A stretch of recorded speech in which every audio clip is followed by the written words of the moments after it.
ನಂತರ ಕೊನೆಯ ರಾಶಿಯಾದಂಥ ಮೀನರಾಶಿಯವರ ಬಗ್ಗೆ ನೋಡೋಣ.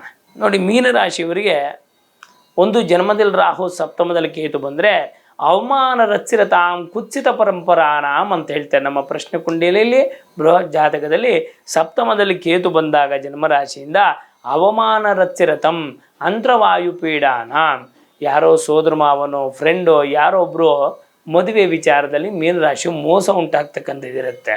ಹಾಗಾಗಿ ಯಾರೋ ಮಾತನ್ನು ನಾವು ಕೇಳಿ ಮುಂದುವರಿಸೋದು ಬೇಡ. ಹಾಗಾಗಿ ನಿಮ್ಮ ಸ್ವಂತ ಬುದ್ಧಿಯಿಂದ ವಿಚಾರಿಸಿ, ಹುಡುಗಿಯ ಬಗ್ಗೆ ಆಗಲಿ ಹುಡುಗನ ಬಗ್ಗೆ ವಿಚಾರಿಸಿ ಮುಂದುವರೆದ್ರೆ ತುಂಬ ಒಳ್ಳೆಯದು.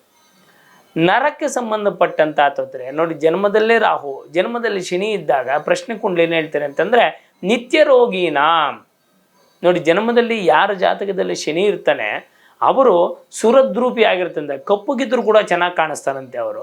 ಹಾಗೆ ಜನ್ಮದಲ್ಲಿ ಶನಿ ಇದ್ದಾಗ ನಿತ್ಯ ರೋಗಿನ ಅಂದರೆ ಒಂದು ತಪ್ಪಿದ್ರೆ ಒಂದು ನೆಗಡಿ, ಕೆಮ್ಮು, ಹೊಟ್ಟೆ ನೋವು, ಕಾಲು ನೋವು ಏನೋ ಒಂದಿರುತ್ತೆ ನಿತ್ಯ ರೋಗಿ. ಹಾಗಾಗಿ ಮೀನರಾಶಿಯವರು ನೋಡಿ, ಪಂಚಮದಲ್ಲಿ ವಕ್ರೀ ಕುಜನ ಇದರಿಂದ ಗರ್ಭಿಣಿ ಸ್ತ್ರೀಯರು ಯಾರು ಇರ್ತೀರ ಅವರು ತುಂಬ ಎಚ್ಚರಿಕೆಯಿಂದಿರಬೇಕು. ನೀರಿನ ಹತ್ತಿರ ಮಾಡಿ, ಮೆಟ್ಟಲಿನ ಹತ್ತಿರ ಆದಷ್ಟು ಕೂಡ ಎಷ್ಟು ಎಚ್ಚರಿಕೆ ಆಗುತ್ತೋ ಅಷ್ಟು ಎಚ್ಚರಿಕೆಯಿಂದ ಮೀನರಾಶಿಯವರು ಇರಬೇಕಾಗತ್ತೆ. ನಂತರ ಶತ್ರು ಭೀತಿ ಜಾಸ್ತಿ ಉಂಟಾಗತ್ತೆ. ದಾಂಪತ್ಯದಲ್ಲಿ ಸಣ್ಣ ಪುಟ್ಟಗೂ ಕೂಡ ದೊಡ್ಡ ದೊಡ್ಡ ವಾದ ವಿವಾದಗಳು ನಡೆಯೋದಿರುತ್ತೆ.